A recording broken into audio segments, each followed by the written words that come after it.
Hello, listeners. Welcome to another episode of Reckless, a Talk, our TTRPG interview show where we sit down with some of our favorite writers, players, GMs, and streamers to get to know a little bit more about what makes them who they are. Unfortunately, it is just us. It is just us at Reckless Attack. I was going to say for a second, I'm like, wait, am I your favorite player, Nathan? No, Jonathan, it's me. Clearly. Me, your favorite streamer. Yeah. Exactly. Hello, everyone. Welcome to our birthday Q&A. Hey. I made cookies. Two whole years. We had cookies beforehand. I ate too many cookies. We are now in the terrible twos. Yeah. Yep, exactly. So if there's any sugar crash that you notice at any point in the episode, tag us on your social media platform of choice and you'll win a prize for exactly when we all got very sleepy post the cookies. But yeah, so we thought it would be just a neat way to commemorate having done this podcast, having publicly released episodes of this podcast for 2 years. We've done the actual podcast for much longer than 2 years. I did go back to see some of our earliest test episodes, and they were from 2018. And I was like, what? Test episodes? Yeah. Or were those like our original recordings for stuff? like from the last campaign? No. When we were first like planning this podcast, and we did all like the test recordings and everything. Yeah, I remember what you're talking about. Yeah. Oh, Yeah. okay. Yeah. Yeah, we had the characters and we were doing like little like test battles and like all that stuff. Yeah. Fuck. Ooh. We've been Happy 5th birthday, everyone. Yeah, wow. No, we've been That. a D&D group since Well, oh yeah. 2016. No, Yeah. yeah. The Oh, yeah. D&D group one, that's Yeah, entirely but different. Reckless Attack started. to remember because it's the same year David and I started dating. Right. That's Yeah, true. exactly. That's true. I have done the math many times and done it wrongly, so that's a helpful shorthand. I'll just text you to be like, hey, when did you guys start dating? Okay, cool. That's how old the podcast, or that's how old our gaming group is. But yeah, as we did a couple of years ago, we have solicited our lovely members of the community to throw a couple of questions our way for us to answer. We'll be reading off some of those names as we go through them, but just a nice little bit of reflection for us and hopefully for you guys with some all the dirtiest, filthiest, most secret of secrets all unveiled here to you all right now. So if anyone wants to just jump in with their dirtiest, darkest secret, go for it. Ready to go. Guys, it's bad audio, Yeah. bad radio, bad radio. All this, Cut it. Can't do it all this silence is no good. Well, fine. I'll ask a first question. We will just be going around, having everyone kind of chime in here. But the first question, to kind of set the scene, and this was just kind of a general question from a couple people, and I think even from the last one. For everyone, what has your favorite part of the podcast experience been? I think I don't really have a good specific one. Favorite part, audio panels falling down mid-recording. Don't worry about it. Mid-sentence. Don't worry about it. Only some of these audio panels are nailed to the wall. The rest of them are Weak. yeah, right. Just static. are unworthy for the podcast. But yeah, one just fell. I'll put it up later. Don't worry about it. But I think for me, what I've really enjoyed is just having this feels way more than a hobby at this point, but having something like as big as putting a podcast on with friends, like kind of outside work and other things. It's been a fun, I don't have like the right word, but like the project, I guess, because like Project's a good. I think Yeah, project It's not a encompasses it hobby. pretty It's well. a project. Yeah. But yeah, it's been fun, like figuring out different things and learning a lot of new stuff and coming together, figuring out like what we each want out of the experience. And not even just like the campaign, but like putting together a podcast. Turns out I obsess over dates and scheduling. And that is my jam. That is my vibe. I have a great Google Sheet with a lot of formulas. Sophie is our answer to D&D groups. The big bad evil guy is scheduling. No. No, we slayed that dragon. Sophie does double damage to scheduling, it turns out, which is the reason that we have a podcast. Yeah, that we're still here. at all. 100%. Oh Absolutely. man, I just had an idea for an April Fool's Day episode then. Oh gosh. keep it secret and safe, Steve. I love being surprised by the theme. I think for me, especially like this is year 2 of doing this, so I'm really thinking about the last couple months. But for me, it's really just how we've grown as a podcast and how we've kind of changed our campaign and our project around. Even in these last few months, I think we've made a lot of really cool changes. We've recorded a lot of really cool content. Spoilers, we've got a lot of really great stuff coming up too. So I'm just really excited about that, and I can't wait to see where we go in the next couple months, where year 3 takes us. I think it's just really fantastic to see. Yeah, I think that just moving from year 1 to year 2, like year 1 was all about figuring out what are we doing? Like, Yeah, how does this work? Like, how do you make? Is anybody going to listen? Yeah, but even That's just not like, even. That's like right. year like 0. Yeah. Like that wasn't even year 1. I feel like. But just like what goes into making a podcast, and that's fine. I think we figured that out for the most part.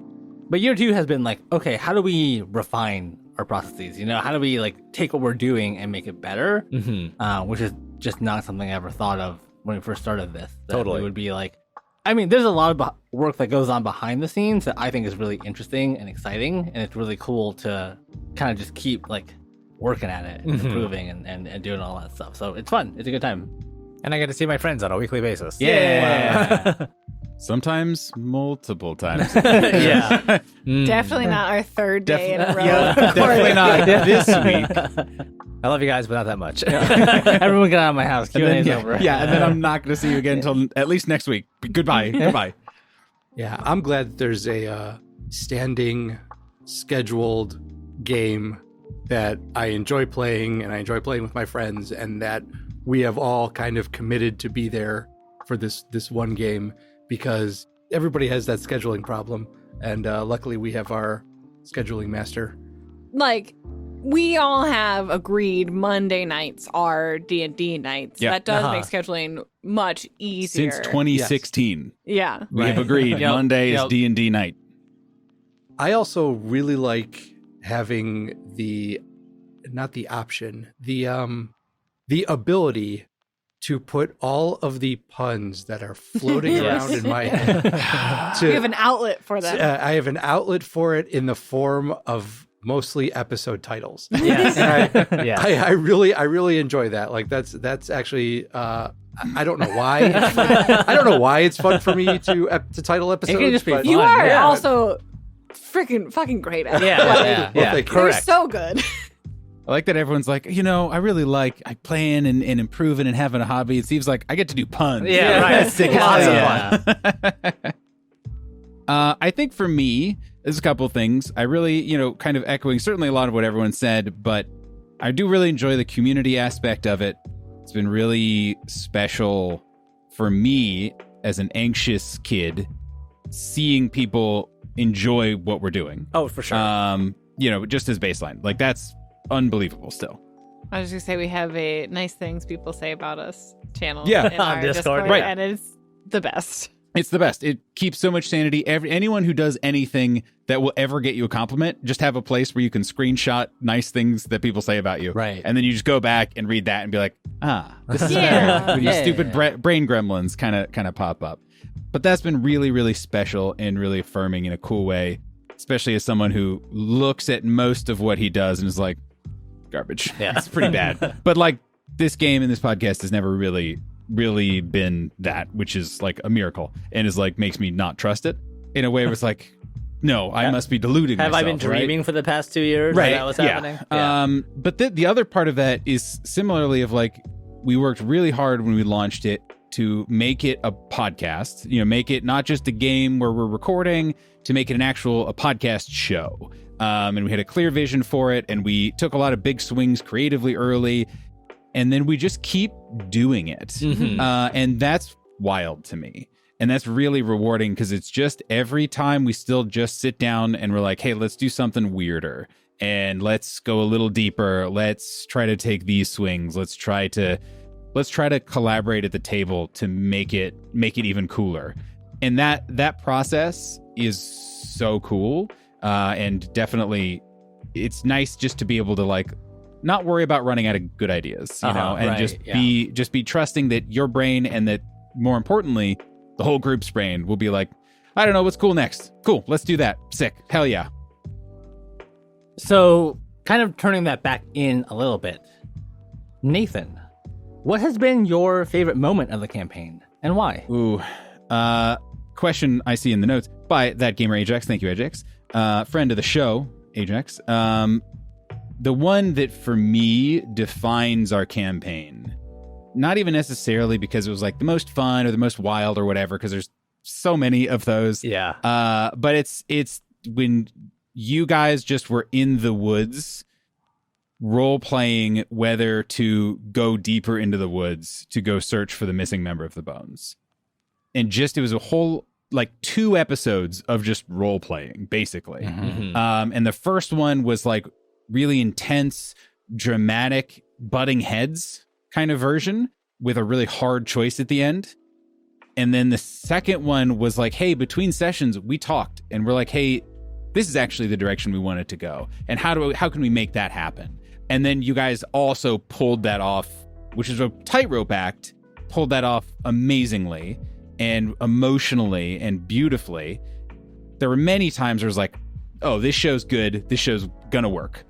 And that was the one that for me was like kind of the final unlocking of like, oh yeah, we can do everything. There's nothing off the table. We can have goofy dumb sessions. We can have just heartbreaking role play sessions. We can do it in a way where players are against each other, philosophically, and talking about it and getting emotional about it. And we can have fucking sick combat episodes. And then that for me was like, great. Everything is on the table. And now I feel like I can tell any story that I want, basically. Or at least put any story I want in front of you guys, and we'll find a cool way to make everyone a part of it.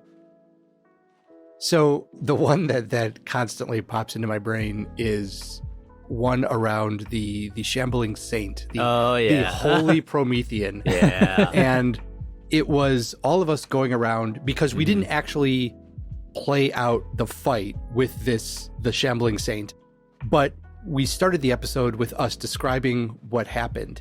And a little bit after that, you learn that it is just Checkers telling that story. And what was great about that was David had a quick little thing that he threw in there. It was Checker. It was like, help us, Checkers. You're our only hope. Yeah. Checkers, you are our only hope. Yeah. And that was fantastic. And absolutely cemented in my head that Checkers was absolutely telling the story. Yeah, he is the hero of his own story. Literally the perfect thing to say in the perfect moment. Everybody had stuff that they were doing, but it had to be acknowledged that Checkers was the only one that could save us. Mm-hmm. And I absolutely loved that part of it. Mm-hmm. That has got to be my favorite. And because it was improvised. Yeah. We decided how we were going to do it right before hitting like record, where it's like, hey, we've been trying to figure it out. Wait a second. This is the twist, is that this is Checkers' dumb version of it. And then we just hit record, and then we're all kind of like, okay, we're playing it straight. And then David just turned that key a little bit further, and we're like, all right, boom, off to the races. It was perfect. I think for me, my favorite moment was the aerial combat. Oh yeah, between the ravens and the wyverns that came up from the forest. Not only because we got to do like fun aerial combat things and it went really well for the players, really well. I appreciate that you said for the players, not for us, like collectively. Yeah. But also because behind the scenes there was so much planning that went into it, and none of it showed up. Nope. Like, I love mechanics. I loved like talking about how, we had to consider certain altitudes at which we could jump and like certain timings and everything in the lead up to this combat. And then none of it came up, and we just like started, throwing hammers around and like throwing frogs to places, and it still ended up being a great time. DMs, whenever you have a cool combat, just make all the monsters immune to being stunned. Just can't do it. Nope. Don't do it. Just ignore it. Just be like, sorry, these guys, I don't know. Something about them, they're very thick, and so their nerves are all out of order. They're not where you think they are. Right, exactly. It's like the Brontosaurus, the brains in the tail. It's fine. I don't know what to tell you. But just like all of the silliness and all the drama that comes into the words aerial combat just like really crystallized in that episode, and that was a lot of fun. You saying Brontosaurus made me think of the Brontahorses that Steve encountered during his solo episode. And I think that's That was one of fun. my favorite episodes. 'cause, That was like number 2 yeah, for me. going back and thinking about that, I'm like, I feel like Steve/Cell was the only one who could have pulled that off, of like running off into the wilderness by himself, distracting the weird, creepy cat creatures that we never saw on screen or whatever, and just like being alive in the wilderness and like coming back safely. I think that was super cool for me. And I also just think like, again, I think Cell was the only one who could have really pulled that off. I will say, I want, like, support us on Patreon. We'll record these episodes. Let's just do a re-record of that sequence with every character. Yeah. And then what's the checkers of that Yeah. look like? Right.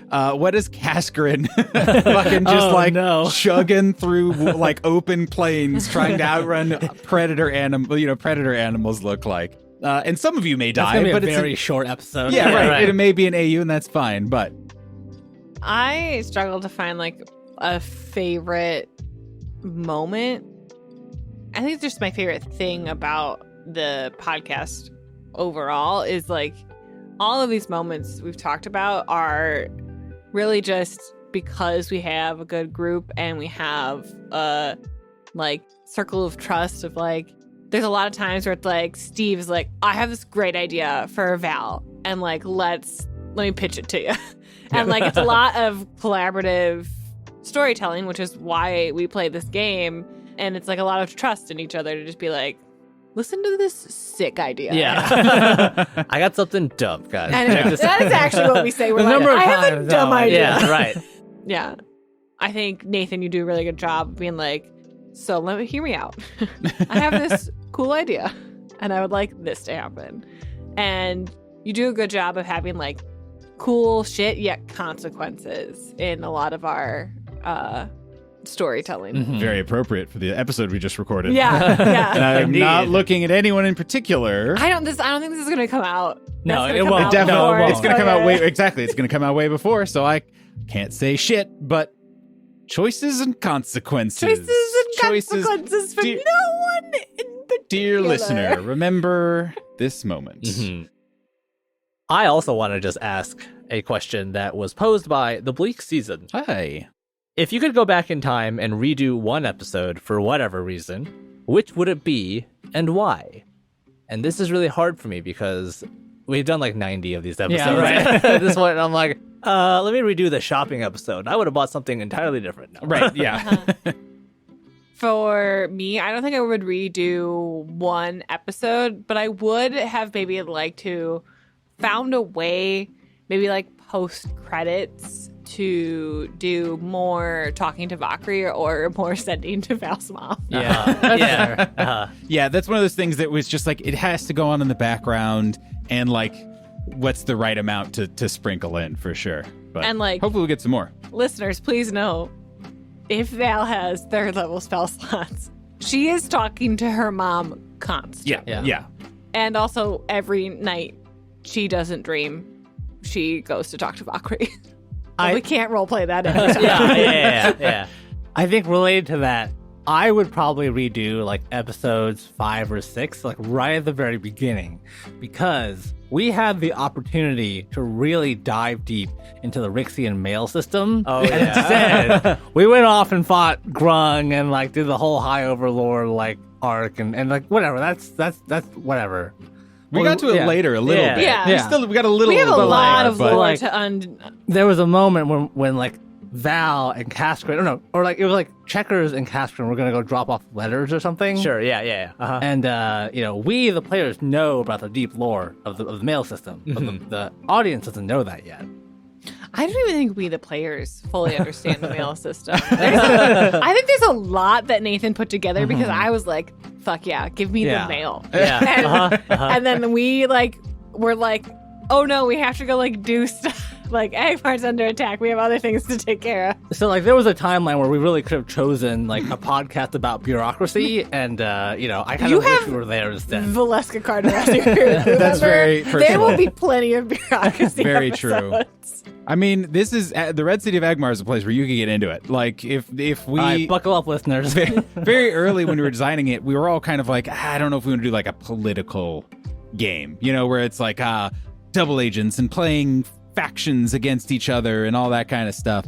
But unfortunately, then we still went to the Red City Bagmar, where like you could have that very easily, and you could dip a toe into like the mail system is corrupt, and we have to adventure to fix it. Nope. I, Sophie, trust Vina Calvetta to keep all that shit under control. Keeps the mail running.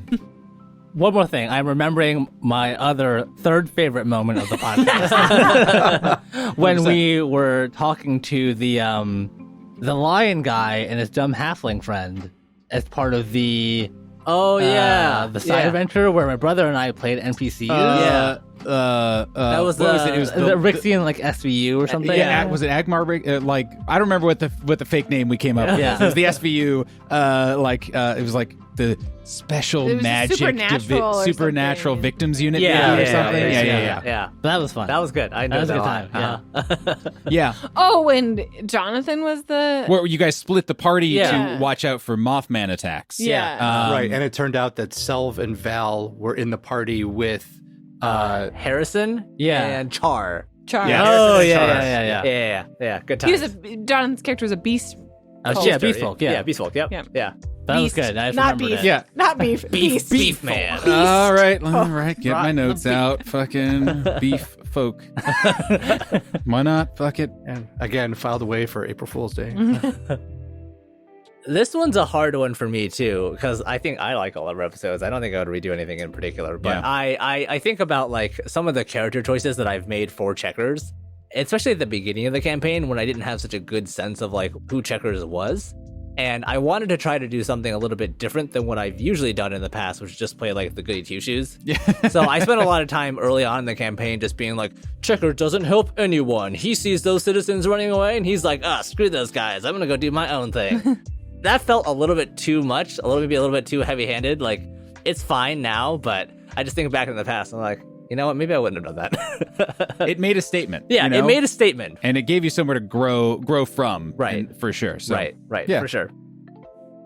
I don't really have anyone that I would want to redo. I mean, there are definitely some die rolls Yeah. I wish I could take back and re-roll, but I think overall that like there's nothing I could think of where I would want to redo an entire episode or a storyline or something like that. I think it's all going exactly how it should be. All according to plan. Yeah. Yes. All right. Well, I have a question about alternate plans from Ben Newman. Hi, Ben. Hi, Ben. When are we getting the Adventures of Hody spin-off? And what other side stories do you think could come out of what we have done so far? We have been wanting to do the Hodie's Day Off episode Yes. for years. Yeah, pretty much. Yeah, Pretty yeah, much yeah. for years, I think, Uh-huh. at this point. I think too. I like have grown it in my mind where it's like the Golden Tree Animal Guild. Yeah. Yes, like, right. like there's That's like they 100% have what it their is. secret Red Wall adventures Yes, kind exactly. of vibe. It's like the familiar problem Yeah. story arc type thing where you take you have everybody's familiar kind of goes out. Yeah, right. exactly. And that I think that would be funny because we have Hody, we have Calaprico, we have Taroth. And Junior. Junior And the Junior. Frog. Yeah, like there's four. Yeah. Like I would. Who's Cascarin's familiar? Ooh, that's Taroth. a good question. Yeah, Sorry. Taroth. No, you're right. Okay, right. okay. I can play a weird Chaos Gremlin. That's fine. But I mean, it's all. Yeah, I mean, like we could easily introduce another individual to roleplay, and I would It's also, just I think, Boulder or Yeah, rock. it's Rocky the My- Rock. Yeah, my pet rock. Yeah. but also like if we did it, I would have to strongly consider like, do I force Jonathan to not play Junior? Oh, You know, where it's like, Mm. is it more fun to see what nonsense David does with Yeah. Junior Oh, sure. as a characterization, as opposed to like, no. Like, Jonathan doesn't get to decide the canon. yeah. David does. And you know David's going to fuck it up. It's a in a slightly good way. It's a slightly lower stakes version of the body swap. Mm. Where instead of swapping characters, you kind of swap like, your Yeah, familiars. exactly. But I would love to see all of a sudden there's this highly like philosophical, has always been highly philosophical Junior that just all of a sudden gets to like, speak and do all this stuff that normally when all of our regular characters are interacting, it all just comes out as bruh. Yeah, exactly. 100%. No, I would love to do that. Like, that's on my to-do list. Yeah, at some we have point. thought about this a lot, Right, actually. yeah. Whether it's a Patreon, kind of thing, whether it's a fun break, whether it's a like Agmar's under attack and the golden tree's over here, but all the familiars are doing their part too in a low stakes fun combat, like something. And it's actually the familiars. Like the characters think that they pulled something off, but it was actually the familiars. right, in the whatever it background is. So doing I'm the whole thing. very, very serious about that. Otherwise, I mean, again, like there's a lot of weird shit in the Red City of weird things that we have now built that exist in it of like, what does a day in the library look like, or in the mail room, or whatever. Is always very cool. And I've always thought that a high level Saints one shot Oh, that'd be yeah. sweet. would be cool, where everyone is a 16th level character, and it is just like 4 episodes or whatever, and is some just like, you guys are legends. Our saints are people who are written about in history books and some of the most consequential people of the entire history of the world. And here's an adventure that you guys are going on.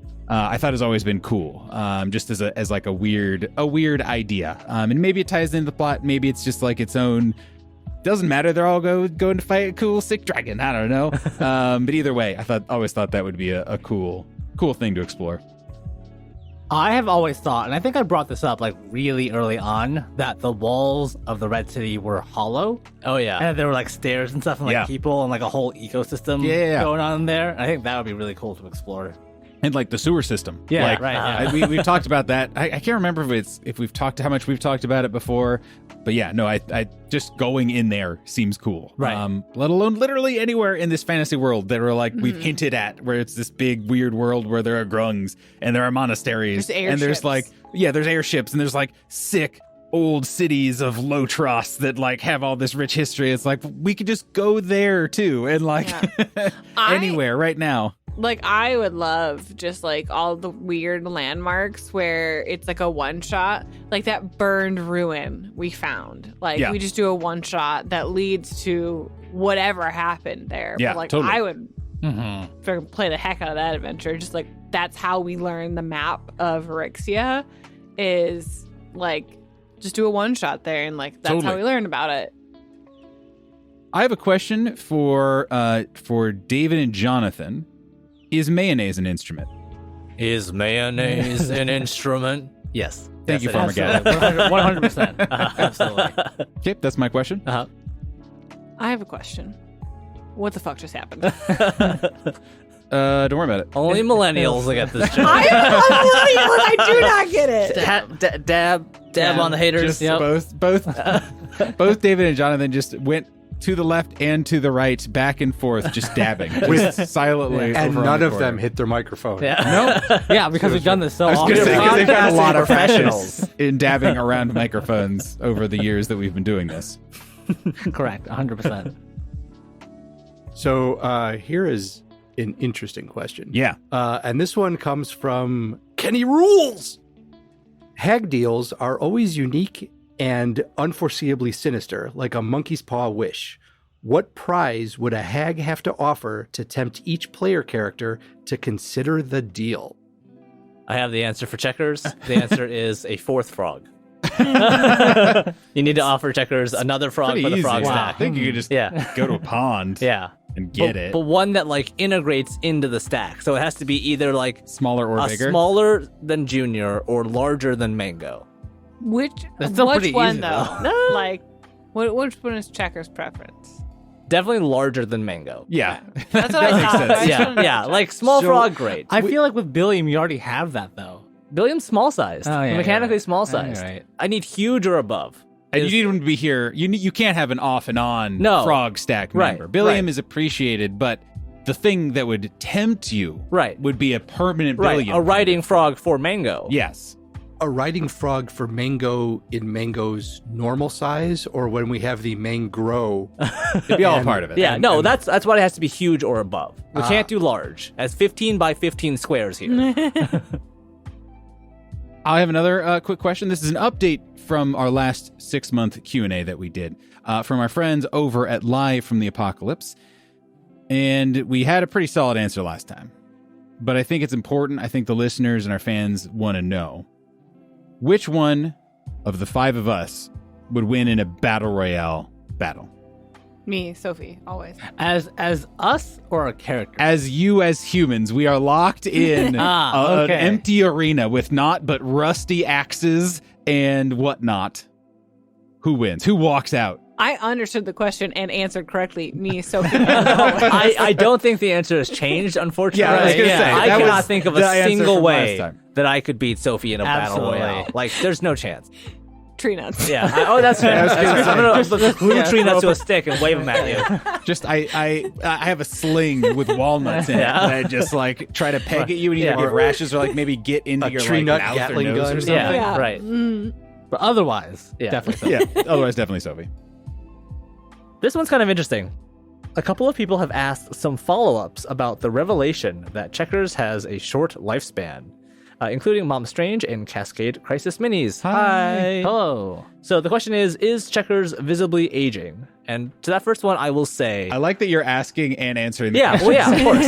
is I really It feels very Checkers. Yeah. I'm very into it. I have thought about this a little bit, and my answer is that he is like an Asian person in that he looks mostly the same up until he's like 50 or 60, and then just turns into an old man, just overnight. Yep. So he's immediate like beard. yeah. So he's gonna look more or less the same until he's older, and then just Yoda. I am distressed. Yeah.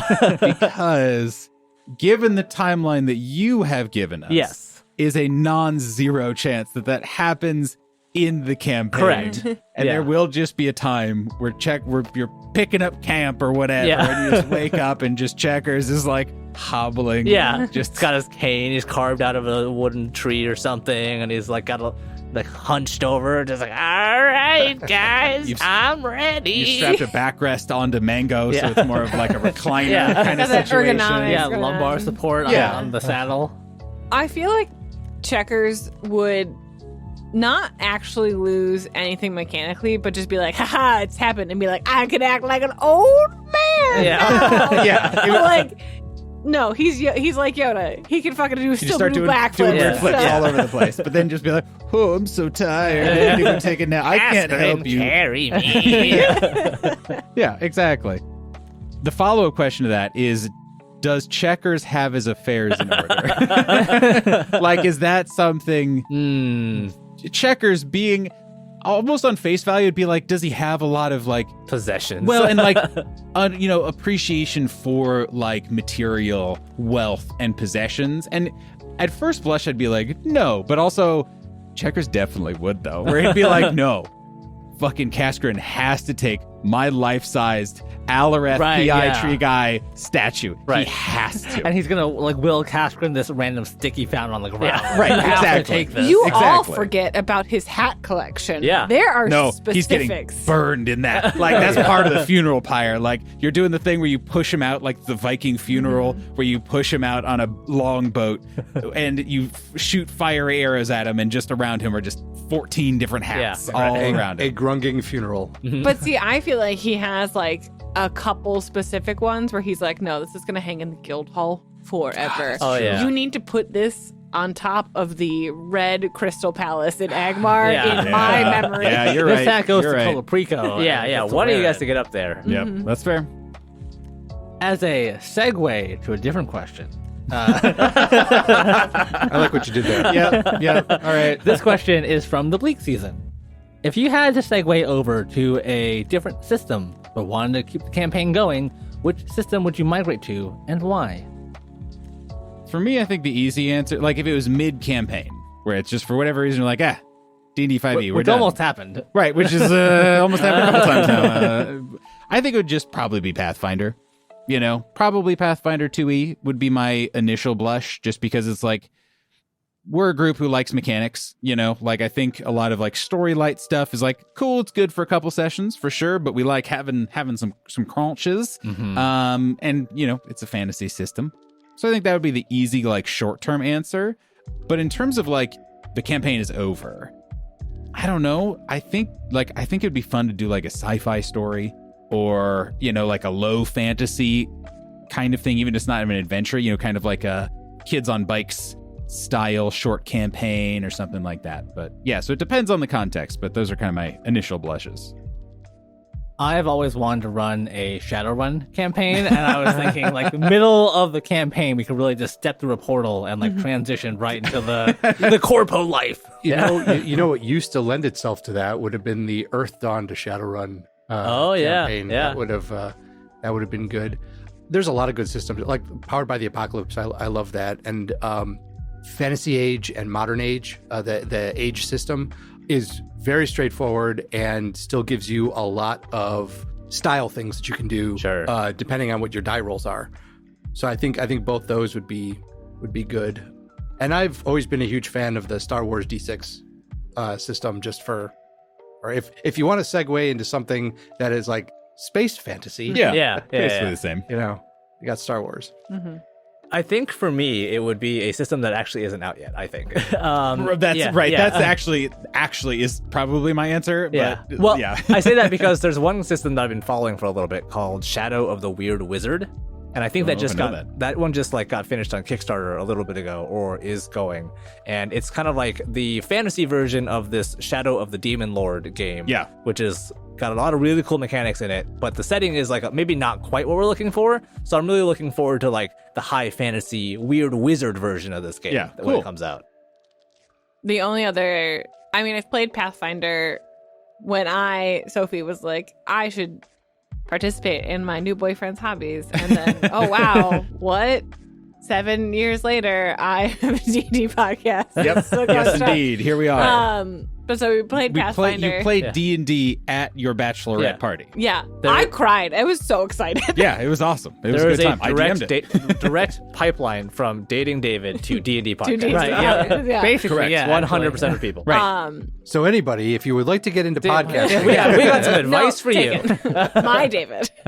Sorry, no more new podcasts. Yeah, right. All of them you can't have anymore. So we played Pathfinder. I have been told that second edition Pathfinder has fixed the free action thing that I am still mad about. Dedicated listeners will have heard. Yeah. And I love that happened one time at like a Gen Con like 3 or 4 years ago. Still mad about it. Sophie has never let that go. I will never. I'll take it to my grave.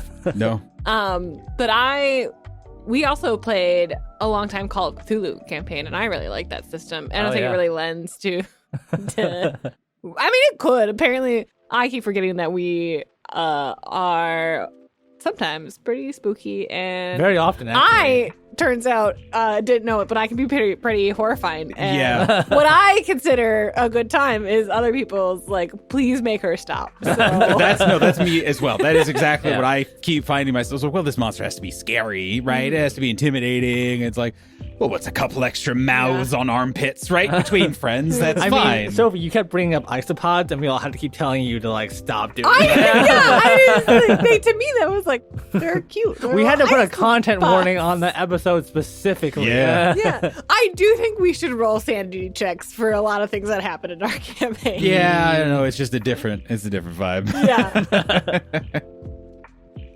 Last question. And this is also actually a repeat from last time, just because I thought it would be interesting to re-ask it now that we're 18 months later in the podcast process, from good friend Klaus. Hello, Klaus. What would we do if, due to some truly awful dice rolls, there was a TPK? Would we take a break to change worlds? Would it be a new group in the same world? An episode to cover the story that would never be? Quietly delete the TPK and re-record that episode. And yeah, I have my answer, or my kind of thoughts, but I'm curious what you guys kind of vibe, or what your thoughts, like what would you like to see, I guess, as players? And for the sake of discussion, this isn't like in the final boss fight. Right. It's a heroic group sacrifice. This is like, well, we picked a fight with the dragon, and you couldn't get out of the quicksand. right. And we rolled 15 nat ones in a row. I think it'd be really cool to get another group of adventurers and see their story, and just like not like quietly retire the existing characters, but like see like where they end up afterwards, like what happened to them, and then like as another like new arc, it's like, hey, here's another group of people in the same universe following the same story, but like let's check out what they're doing. I think that'd be pretty cool. I actually don't think we would do a TPK. I always think that there would be at least one person who makes it out. Probably Selv. Yeah. Oh, for sure. See, I don't know. was gonna say checkers. I think Steve the player. Uh-huh. I think Selv the character easily could get out. But I think Steve the player and Selv the character would be like, no, I will hold this bridge. Uh-huh. While you all, am I wrong, Steve? No, you're not wrong. Because I am also that. I Yeah. have done that. We can't you all guys- hold this bridge. Yeah, right. Yeah, right. You That guys would be the go. issue. I've got this. But I just want to imagine one of us makes it out, and then the rest of the adventure is like following a little bit of like what this one person does, and like do they go back into the adventuring life, or like do they retire, and like just kind of like an epilogue of the campaign following the story of this one character. I think for me, I would have a hard time just having like a new group of recruits for the guild Mm-hmm. because it'd be like so familiar. Yeah. And I think like I would have to make this decision after coming out of my deep grief. like 3 and weeks later. Yeah, Oh, I would for sure. Not like just immediately. constant We would. crying. Yeah. I would have There's to a take lot break. The of podcast would be on break. Yeah. Like, Yeah. and that we wouldn't even release previously edited episodes. It's like we need time, we Yeah. need space. Yeah. I have to grieve. Yeah. But I really do like the world of Rixia. I think it's super cool. And I would love, like, even after, if we finish out this whole campaign, we'd be like, okay, what other part of Rixia are we jumping into? What character do I create next for this world? My answer for this is kind of dependent on if we decide as a group that we would like to keep playing those characters, or if we're just going to be kind of starting something new, because I can imagine a couple different scenarios where maybe we temporarily jump into other members of the guild who are going on a quest to resurrect Mm-hmm. the fallen guild members, Right. or our characters kind of wake up in the Elysium fields, or wake up in Right. some kind of afterlife, and are like, hey, this is pretty good, and then they find out that bad stuff is happening. It's like, well, maybe we have to find a way back, and so we have a couple of adventures as dead people, I guess, in order to kind of find our way and find a way back. I'm not going to answer this question. Because I have it all planned out. I have it all planned out. And now, as we do with all of our Reckless Talks, we're going to end with the lightning round. Now, for those of you who have not listened to any Reckless Talks, first of all, stop it. Yeah. What are you doing? Get some Come help. on, man. They're cool. They're really good. But we ask all of our guests the same questions in the same order every single time. No wrong answers. It is just about kind of blowing through and just kind of seeing what speaks to you. And we originally weren't going to do this, but one of our patrons, Graham Bloodworth, hello, Graham. Thank Hi. you. Suggested we do a lightning round, and not just any lightning round, but a lightning round as answered by the members of the Golden Tree Adventuring Guild. I think we're just going to go in kind of a circle, kind of in order-ish. I may fudge it a little bit. We'll see. And answer as your character. Are you guys ready Yes. Yeah, Steve. Sure. for the lightning round? Selvastulin, Yes. is your glass half full or half empty? Ooh. The glass is definitely half full. Kaskrin Brightmane, what excites you creatively, spiritually, and or emotionally? I would say a glass of warm milk before bed. And I Spiritually. Yeah, really gets me going. warms the soul. yeah, I as moderator, I try to refrain from making comments other than a nice. Nice. Checkers the Grung Druid, Hi. what does not excite you creatively, spiritually, and or emotionally? One time, Cass put me on a leash and I couldn't go anywhere, and that was awful. I hated I that. forgot that Yeah. that actually did that has canonically happened. But otherwise, it's like rules, laws, orders, things like that. Being metaphorically leashed, Right. as well as literally Right. leashed. Yeah. Awful things. Hate them. Valeska Carter, the human asterisk cleric of the Arcana domain. What's your favorite sound? Radiant holy energy. This does not come out. This episode comes out before that episode, so nobody will understand that reference. And if that's your real answer, then we're going to have to fucking talk about everyone's understanding of Valeska Carter. That she would answer that question in such a way. I just couldn't pass up the opportunity. Favorite sound is the crack of a new book spine. Self Ashlyn, what sound do you hate?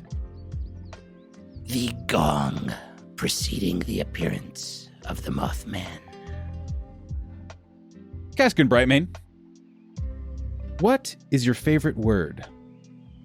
My favorite word is bauble. Has a good mouthfeel, you know? It does. Bauble. Checkers. Now, bear with me. I'm gonna throw a couple of kind of weird words in here, but just Okay. skim past any you don't understand. Sure. What tabletop role-playing game or D&D monster or antagonist have you not faced and or run that you would love to? Oh, that's a good question. There are some really spooky deep-sea creatures that no one has ever seen before, but I would love to see or face one of those things. You don't know what's down there. It's real spooky. Val, what is your least favorite word? Overdue.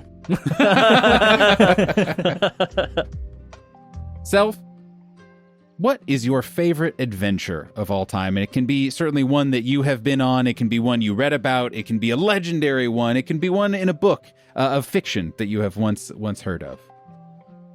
At the time of its occurrence, it was my least favorite, but looking back, I would have to say it was me leading the giant cats away from the rest of the group to keep them safe. I felt purpose, and aside from the houses trying to eat me, I think it went rather well. Aside from the phobias I developed. Yeah. Now, I'm going to also adjust this one a little bit for you, Kaskrin. What is your favorite fictional character of all time? Ooh. Because we have not determined whether there are tabletop role-playing games in Rixia as of yet canonically. So there was a book I read in high school. I'm not ashamed to admit it. Yeah, I read a lot of great stuff in high school. Definitely the Coriander King. The titular yes, Coriander King, as yes. opposed to his the romantic interest pursuing the Coriander King. Got it. Now, is that a series, or is like Courting the Coriander King? No, there was only book one. 2? There Oh, was okay. only- there was only Got one. it in one. When you write the Yeah. perfect thing. Gotcha. Checkers, our last question. What gives you hope? So I don't think this has really come up in the episode. That's why we ask. But for me, the thing that gives me hope is children. It's not really a secret, but it's just not something that comes up in the adventuring life. But seeing them grow up and learn new things and go out into the wider world, it's amazing what children can do, even in the worst of times, how they can grow and survive. Absolutely. Well, everyone, that is the end of this Reckless to Talk. Congratulations, both player characters and players. There you go. Thank you, dear listeners, for listening. Please go, if you haven't already, this is usually where we promo. We let the guests promo, but we are our own guests, so I'll promo. Go rate us on your podcast catcher of choice, or recommend us to a friend, or check us out on Patreon, or just, I don't know, go listen to an old episode again or something. But either way, thank you so much for listening. We appreciate you very, very dearly, and we will see you next week. Bye. Bye.